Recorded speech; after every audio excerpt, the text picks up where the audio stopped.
Could you make the argument that Jarvis Landry and Odell Beckham Jr. will be on the same team in 2 years' time?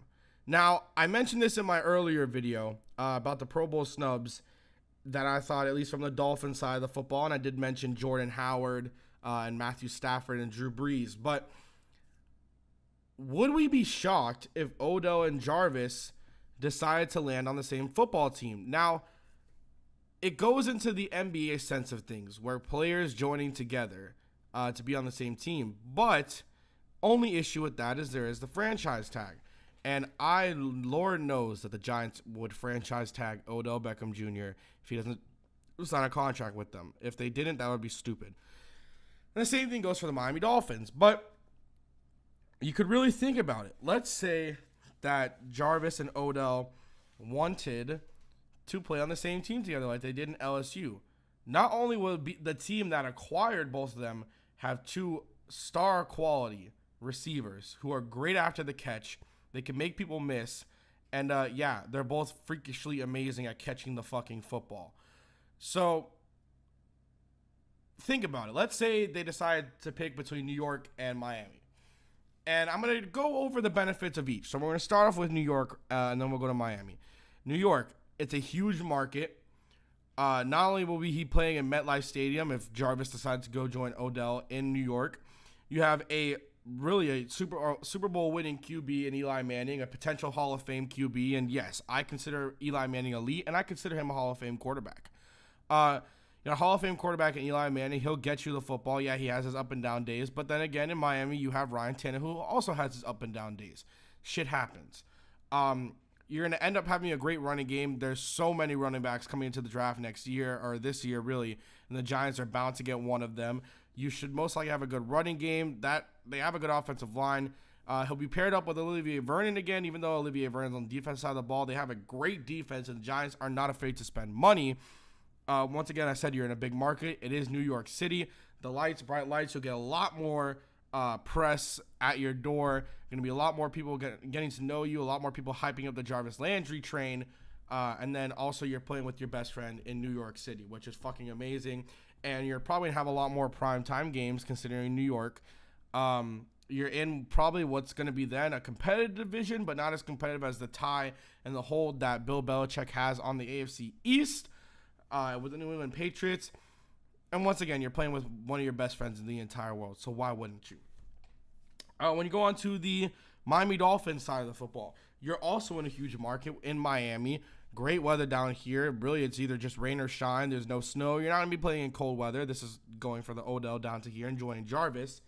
By then, you should have a QB in Ryan Tannehill who's gotten at least a little bit better. If not, you're going to have a rookie QB, which could be a good situation, could not be a good situation. But at the same time, it's someone to help. And, of course, he's going to want to get you the football because he's a rookie. He'll be either staring down you or he'll be staring down Jarvis. By then, hopefully, they'll have another good tight end. So that's really three weapons in the game. You can't put that many people on them. So one of either you, Jarvis, or said tight end will be getting open. You're having a great offensive line, especially you got good young guns in Juwan James, and you have good guys in Laramie Tunsil, and by then Tunsil will probably move to left tackle. You're going to get new guards and a new center by then. And now the Dolphins know how to build an offensive line. You will get some guys who are pretty good. In the case that you do have Ryan Tannehill back, Ryan Tannehill by then is obviously not going to be able to really shy away from throwing you those deep balls because he knows you're going to end up catching them. On top of the fact that you're doing those quick slants like you do like to do in New York, and the Dolphins are doing a little bit more with Jarvis. He knows you'll be able to take them a yard. He's not going to be afraid to pass you the football. You're going to have a great running game behind Jay Ajayi, assuming that they re-sign him by then. Also, you'll still have Byron Maxwell on contract, and he's getting better and better by the game. You'll still have Ndamukong Suh. Jordan Phillips should be probably an elite caliber defensive tackle by then if they choose to re-sign him. Hopefully, they get a good defensive lineman. You have Xavier Howard, who's going to end up being a very good corner. And you know you have a good guy in the middle there in Kiko Alonso, and you have Rashad Jones and Issa Abdul Quddus. You got a great defense. Like I said, you're playing with your best friend, and it's in Miami. It's a place where it's a lot of fun to be at. Not going to be in the cold weather. You are going to be playing in Hard Rock Stadium. A lot of tension there. You're gonna be getting a lot of tension. Also, you're in fucking Miami, just like with New York. You're in New York. Now, after explaining all of that, which one, if they were gonna only choose between, hey, I want to stay in New York or hey, I want to stay in Miami, let's get into the middle of this. Which do we want to go with, and which do you want to pair together with? What do I personally feel would be the better fit? New York, if and only if Eli Manning is still there. If not, I would say either come to Miami or Jarvis stay and Odell just stay and see what it goes to. But that's really my own futuristic appeal on the crazy world that is my head. Just getting into some things there. But yeah, it could be very interesting. And I think it would be a lot of fun to watch if they were both on the same team.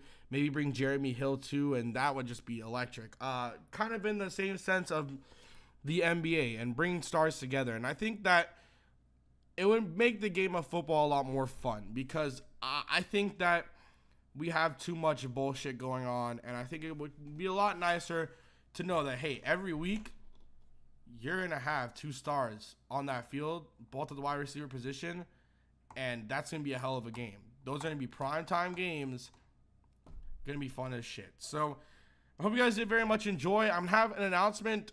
You should probably already get the video, and if you haven't watched it already, go and watch it. I'm sure it'll be an annotation somewhere on the screen, or just go to my latest videos and you'll see it.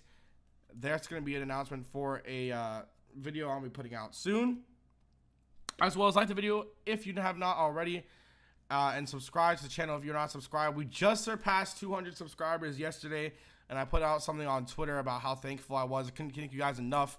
If you've been here before on my channel or been here long enough, I've always preached how I went from a Call of Duty channel who wanted to do competitive Call of Duty to just following what my passion was, which I wanted to do a broadcasting career, and just trying to make my own channel revolved around what I love, and that's football. So hope you guys did very much enjoy. Like I said, like the video and subscribe if you're not subscribed. Until next time, peace.